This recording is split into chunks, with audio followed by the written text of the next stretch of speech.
ये तो वो बात होगी कि शराब बेच के एक्साइज भी कमाना है और बोलना है शराब खराब चीज है। आप कांदे प्याज टमाटर का फ्यूचर कॉन्ट्रैक्ट रिलीज कीजिए एंड उसका प्राइस इतना स्टेबल रहेगा, you won't believe it.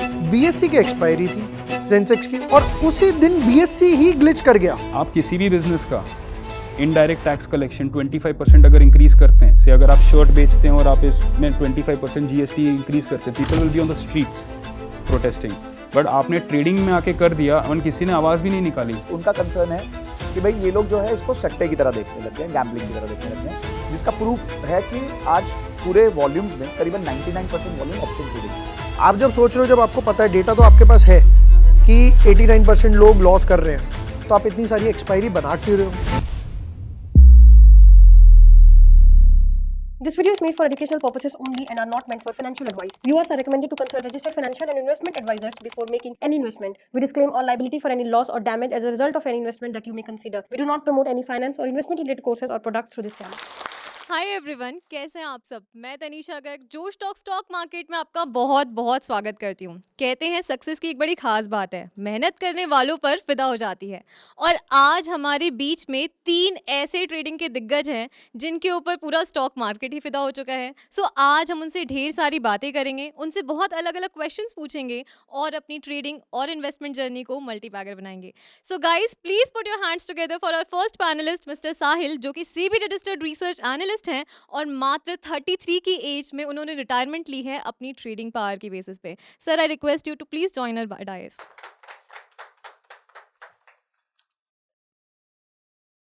So now it's time for our second panelist, CFA Sanjay Kathuria, जिन्होंने 2 लाख से ज्यादा स्टार्टअप्स को फाइनेंस की फील्ड में ट्रेन किया है। आज इनका 16 इयर्स का एक्सपीरियंस हमारे करियर को एक नया रास्ता दिखाएगा। So please welcome.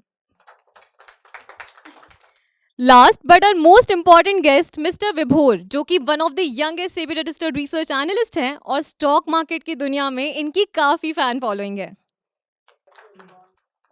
Thank you so much dear guest and our lovely audience to join us here today. Now floor is all yours, आप लोग अपने क्वेश्चंस पूछ सकते हैं। हाय सर, मेरा नाम आयुष है और मेरा आप तीनों से ये सवाल है कि अभी जो सेबी का एक नया मतलब र्यूमर है, बोलो कि मतलब ऐसा कुछ चेंज अमेंडमेंट आने वाला है, कुछ है कि 30% टीडीएस ऑन एफ&ओ इनकम। तो इस रूल पे अगर ऐसा आता है तो आप तीनों का इस पे क्या टेक है, आपका क्या व्यू है कि अगर ऐसा कुछ आता है तो आने वाले टाइम पे क्या इसका इम्पैक्ट पड़ेगा हमारे इंडियन मार्केट पे? आप तीनों से ये क्वेश्चन है मेरा। See, it's a very for me it's a very personal thing, so I'll try to keep my emotions in check. It's not good what they're doing. Okay, it's not good. It's not good for the industry. I think एक market में कोई भी Gamble कर सकता है, कोई भी, और मैं कम से कम 1000 लोगों से मिल चुका हूँ और एक भी बंदा गैम्बल नहीं कर रहा है, ऐसा उनका ओपिनियन है। The reason why people are in the market, अगर मैं थोड़ा सा दूँ, सो इन 2019 तक I am employed. I don't have the resources to set up a business, to take that kind of a risk, to take up a franchisee or a dealer or a distributorship of a say tyre का ले लो या किसी metal का ले लो। ये resources नहीं है और ये possibility भी नहीं है। So market is a place where I could come to explore the potential of financial freedom, and I could do it back then because the margin required were reasonable, the prices and the costs associated with trading were reasonable, the lot sizes were reasonable. And I feel that the process of trading is the ultimate slap on businesses which are oligopolic, duopolic or monopolic in nature. For example, हम देखते हैं, अगर आपको ये example देखना है कि trader क्या रोल प्ले करता है सोसाइटी में। Recently the head regulator said that trading is not economically productive activity. It's a painful statement to make because the underlying assumption is that she's an economist or he's an economist and that they're specialists in economy. That's not correct. एक activity का economy में क्या level का impact है, ये economist भी नहीं बता पाते हैं। And there is huge amount of math that goes into determining that. It is a very random loose statement to make. It's not a good statement to make. It puts the whole profession in a very negative light.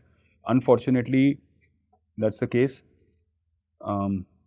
So I means people are using, जैसे अगर कोई बंदा PMS या mutual fund बेचता है तो वो अपने क्लाइंट को बोलता है हम ट्रेडिंग ही नहीं करते, ठीक है, अगर कोई फिनफ्लुएंसर उस पर लिखता है तो they write such negative things about a trader कि these people are here for get rich, get quick, but then we are taking a chances for it, right? So I feel that the market, so to understand the role a trader plays in society, we have to see that market where traders don't exist. And the example of this is the Indian agri commodity market से 15 years ago, 10 years ago. तब ये बहुत routine था कि 1 रुपये का 5 रुपये का प्याज 500 रुपये हो गया है. Simply because there are no traders. आप कांदे प्याज टमाटर का फ्यूचर कॉन्ट्रैक्ट रिलीज कीजिए एंड उसका प्राइस इतना स्टेबल रहेगा, you won't believe it. It will be traders who will send your satellites to the space to determine weather patterns. The government need not do it. Trading has huge impact on an economy, and traders play the role to the financial markets that the blood plays to the role in the human body. It is negative to put trading in the same line as gambling, particularly when the real definition of gambling is unclear and we are not clear on it in society. एक individual है who aspires to be a cricketer. What are the odds that he will become someone like a Virat Kohli or a Sachin Tendulkar at the start of it?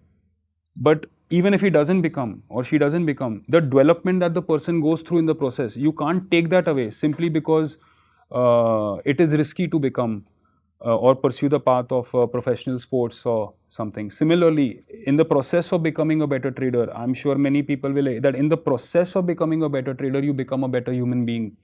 And this should be made accessible to all. They should not increase lot sizes. They should not add TDS. If they have implemented LTCG, it is criminal to have STT. It is unfair to, अगर आपने मेरे से मैंने 1st of June को या 1st of July को एक contract खरीद रखा और मार्जिन पे कर रखा, you cannot change the margin in the process of the expiry. Towards the last day of expiry, it is as much as 70% of the contract value has to go in margin, which forces traders to liquidate positions elsewhere. Why are these situations made so difficult? And if you are a trader, the only thing that you can scale is the quantity and the systems you have in your own account, because your regulator is non-supportive. If the regulator were supportive, traders could have made businesses out of their risk management system and be proud about it. आज की date में traders lack identity, they lack respect, and there is no institution which gives them credibility, and they are forced to brand themselves in the manner that they know. So I could write a 3,000 word meaningful article on how to use technical analysis to become a better trader, but what is going to attract attention is a screenshot on a profitable P&L, because there is no other way to command respect or to even gain professional acknowledgement from your peers. So while my batchmates could be winning certificates of appreciation in their organization, what is our appreciation? We are treated as gamblers, and for what? The amount of research we do, it is understated. And और आके क्या बोलना है, मैं 10 घंटे काम कर रहा हूँ. That's not correct. So I think the regulator, particularly since 2020, जब एक बार crude oil hit negative values by raising STT by 20, आप किसी भी business का indirect tax collection 25% अगर increase करते हैं, से अगर आप shirt बेचते हैं और आप इसमें 25% GST increase करते हैं, people will be on the streets protesting. But आपने trading में आके कर दिया और किसी ने आवाज़ भी नहीं निकाली. Which is the institution which represents trade? There is no institution. आप सेबी का चार्टर भी देखेंगे, they say we are here to protect 3 eyes: the investor, the issuer and the intermediary. There is no mention of a trader in the entire charter, and the amount of wealth that we generate for SEBI, there are articles on it, the amount of wealth that we are generating for that institution, and there is no mention of trader. And my point is, if you cannot have a separate inclusion of trader as a profession in the industry, and if you cannot define it, at least group us in the category of short-term investors, so that we are paying 15% tax. Why are you charging us 30% tax? What's the premise? So I feel that the country needs to take a decision via, and these regulators first of all need to be elected, not selected. The country needs to make a decision on whether we want to be a free market where things are priced based on our opinion, and our opinion is derived out of our research and our discretion, or do we want to be a country wherein we want to keep controlling prices and by that control supply, demand, and hence the overall quality of life. So this needs to be thought of. I feel the steps are very regressive. I can speak because I feel very passionately on how, I mean, if I had to start my trading journey today with what I started in 2015, with the exact same understanding, knowledge, luck, I couldn't maybe have done it because it's so much more difficult today. So I feel the need to be financially free is even there today than it was in the past. So I feel this is a very regressive step personally. I mean, yeah. आप दोनों के क्या views है sir इस पे? तो मैं basically ये सोचता हूँ, क्विकली इसको मैं रैप करूंगा कि एनी बिजनेस यू पिकअप और एनी स्पोर्ट यू पिकअप और any entrance test you pick up, आज अगर 100 बच्चे नीट देंगे तो उसमें से एक बच्चा सिलेक्ट होगा जो बहुत अच्छे गवर्नमेंट कॉलेज में जा सकते हैं। 1000 बच्चे अगर आज IIT की एंट्रेंस देंगे तो उसमें से मुश्किल से 10, 12, 15 बच्चे जो है IIT में जा पाएंगे। MBA का एग्जाम देंगे तो IIMs में इतने सारे IIMs होने के बाद भी 1 to 2% सिलेक्शन क्राइटेरिया है। स्टार्टअप चालू होगा तो उसमें से भी 95% स्टार्टअप 5 साल में मर जाएंगे, उसके बाद कुछ 5% रह जाएंगे। आज एक बच्चा भी जब एग्जाम देता है तो उसमें 80% of the class is below 70 और 80% स्कोर, राइट? तो आपकी हर जगह winning probabilities are less and that's why winners are less. ये हर जगह का नियम है। The thing I think which has bothered SEBI is कि पिछले 5 साल में 7 लाख ट्रेडर हुआ करते थे, वो 45 लाख हो गए, ठीक है? सबसे ज्यादा जो ट्रेडर्स बढ़े हैं वो 20 से 30 की उम्र में बढ़े हैं। The traders between the age group of 20 to 30 were earlier 11% of the total trading community. Now they are 31% of the total trading community. So there has been a very steep rise in that community. And I think they are, मैं उनके points बता रहा हूँ, फिर मैं अपने बताऊंगा। उनका कंसर्न है कि भाई ये लोग जो है इसको सट्टे की तरह देखने लग गए, गैम्बलिंग की तरह देखने लग गए, जिसका प्रूफ है कि आज पूरे वॉल्यूम्स में करीबन 99% वॉल्यूम ऑप्शन ट्रेडिंग की। तो ये सारी चीजों ने सेबी को बॉदर किया।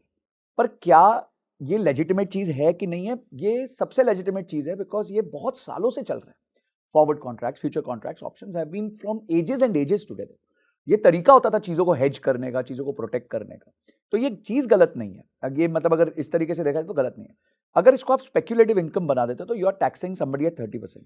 Today there was an article which said the top 10 brokers had a commission income of 20,000 crores and they have generated 25,000 crores in GST, STT and all those kind of things.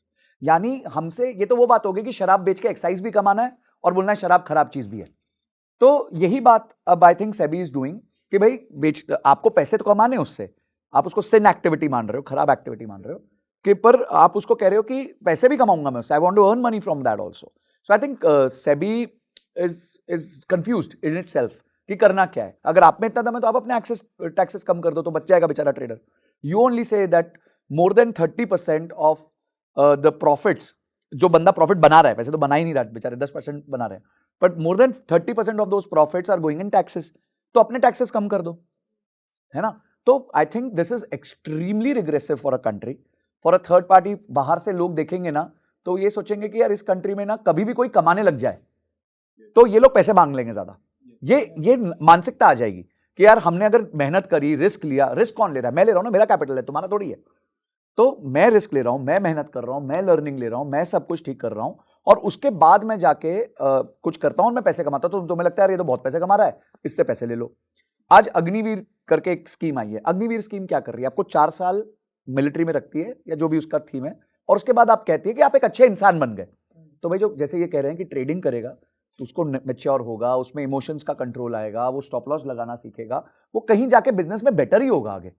तो I think ये मतलब again I totally resonate with what he is saying. Concerns are valid, action is wrong. I would just like to add, because we are speaking on a subject that is so close to me, so it's difficult for me to just hold back. It is not in SEBI's scope to ensure profitability of the investor. It is beyond their scope. They are not supposed to take actions to ensure profitability of an investor. They are supposed to take actions to protect the investor from risk of default or system failures. So when BSE fails, when your top brokers fail, where is the legal action? You leave the individual trader to complain against an institution which is getting paid by SEBI, a function of the STT. अगर broker को पैसा SEBI से मिल रहा है, you are not his client. SEBI is his client. So the individual who loses money, he has to now go through a process of raising tickets and going to call centers where people are not answering. एक तो आप trauma में हो, ठीक है? The trauma is not because you have lost money. The trauma is because you do not know if you can repeat this action. ठीक है? Your every failure, your P&L carries the burden of technical glitches, which you have to represent to yourself and your family. He's talking about capital risk. I'm telling you, there's risk to health, there's risk to relationship, there's risk to 10 years of trading later, I'm unemployable. I'm unemployable. There is no company that can hire me. There is no place I can go and work now. The risk that I have taken, उसके बारे में क्या बताना? But it's not in their scope to ensure investor profitability. And I would like to repeat, जैसे हम लोग we are paying in our contract notes, there is a amount that we pay for investor awareness program. We are paying, traders are paying. Now, let's say for example, I run a health drive in the country. I make it mandatory कि योगा करो, walk करो, PT करो, mandatory है मतलब full country के लिए. So what are we going to produce? We are going to produce healthier people. What are healthier people going to do? They are going to become better athletes. So if we have a country with better athletes, our cricketers, our footballers are going to become better on an average. Like for example, today an average Brazilian might be better than us in football. And we might be better than them in cricket. On an average, we will produce better athletes.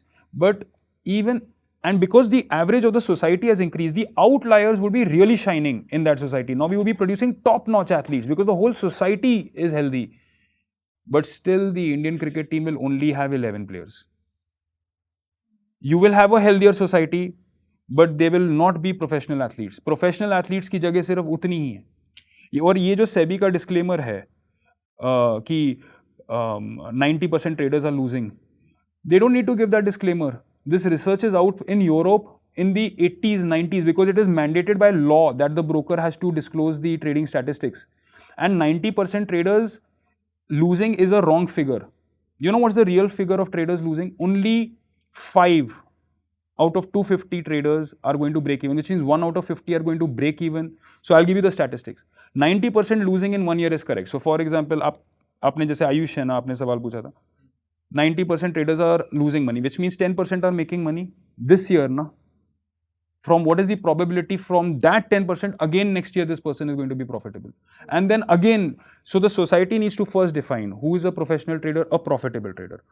Who is a profitable trader? An individual whose dominant income source is via gains in the securities market, well established over 5-year period. And how many such people are going to get there? The answer is 0.4%, not 10%. So if 250 people start trading today, so just to add, 90-90-90 rule says 90% of all future traders will lose 90% of their capital in the first 90 days in the market. That's a rule. Okay. 95% of all future traders will quit the market within the first year. It's a well-established rule by data from Europe. It's a huge sample size for decades. 98% of them will quit in 5 years. बचे कितने 2%? उस 2% में से 1.6% are going to earn plus minus 2% CAGR, which means they are going to break even. तो वो plus minus 2% क्या हुआ? They are paying the brokers. ये जो brokerage generate हो रहा है, ये वो वाले system को संभाल रहे हैं. We are now left with the last 0.4%, which means 1 out of 250 people. Now the question is, if there is an industry where the success odds is only 1 out of 250, then why should we go there? Do you know the answer? Because that one guy gets paid by the remaining 245 people. That's why we go there. That's why we go there. And in the pursuit of that one guy, there are 4 others who spend decades and then just break even. Their data is inaccurate, and even on the point of, they lose 50% or 35% of their trading costs on STT and transactions. Let me clarify. If you are a professional scalper and a profitable scalper, 35 to 50% of your profits are going to be trading costs. That's the definition. If you are a profitable day trader, 15 to 35% of your trading cost is going to be there in STT. If you're a swing trader, it is going to be 5 to 15%. If you're a positional trader, it is going to be 1 to 5%. So there is a lot more in that data. There is a lot more work they can do. And I personally feel traders must be there in the panel for SEBI because we actually matter to some extent in society. Just to add one thing कि अगर आप जब मैंने 10 साल पहले trading start की थी back in 2013, तब सिर्फ 2 एक्सपायरी होती थी, निफ्टी एंड बैंक निफ्टी. फिर निफ्टी मैंने नहीं बनाई, फिर उसके बाद मिड कैप आ गई, सेंसेक्स आ गई, बीएससी आ गई, ये सब हमने नहीं बनाया. जब इंट्रोड्यूस ही सेबी कर रही है तो पहले उसे सोचना चाहिए. फर्स्ट यू इंट्रोड्यूस, फिर उसके बाद आपने निफ्टी का लॉट साइज 75 से 25 कर दिया. जस्ट टू ऐड कि अगर पहले एक बंदा एक लॉट लेता था 75 का, अभी उसे 3 लेने पड़ेंगे, तो अभी आपको 3 बार देना पड़ेगा ना एसटीटी. अमाउंट वहां से जनरेट होगा. सेकेंड थिंग इज, आप जब सोच रहे हो, जब आपको पता है, डेटा तो आपके पास है कि 89% लोग लॉस कर रहे हैं, तो आप इतनी सारी एक्सपायरी बना क्यों रहे हो? आप ही जब उस चीज को मार्केट में लेकर आ रहे हो, फिर उसके बाद ईवी इंडेक्स आ गया, डिफेंस इंडेक्स आ गया एंड सो ऑन, और धीरे धीरे हो सकता है इनका भी फ्यूचर्स आ जाए। तो इंडेक्स एक्सपायरी आप लेकर आए, या तो पहले ही उस चीज़ को रोका जाए कि यार एक्सपायरी जो रहेगी वो निफ्टी और I should say bank Nifty की रहेगी, मेन एक्सपायरी रहेगी, राइट। आपने जब एक एक दिन में, अभी किसी भी दिन छुट्टी हो जाती है, लेट्स से फ्राइडे को छुट्टी हो जाती है, तो थर्सडे को आपके पास 3-4 एक्सपायरी आ जाएंगी, आप एक साथ 3 एक्सपायरी में ट्रेड कर सकते हो। एंड वर्स्ट पार्ट इज अभी फ्राइडे को सेम चीज हुई, बीएससी की एक्सपायरी थी सेंसेक्स की, और उसी दिन बीएससी ही ग्लिच कर गया। Glitch कर गया, yes, yes. Can you And, believe that? उसमें भी वर्स्ट पार्ट ये हुआ, जीरोधा को पहले ये क्लैरिफिकेशन देना पड़ा कि हमारी तरफ से नहीं है, ये सबका ही है। जीरोधा इज लाइक यार मेरे ऊपर ही क्यों हर बार बिल फाड़ दो आप लोग। मैं अटक गया। सो इट्स लाइक कभी एक बार बीच में फेसबुक खराब हुआ तो हम चेक कर रहे थे वाईफाई तो खराब नहीं है। एग्जैक्टली खराब तो फेसबुक था।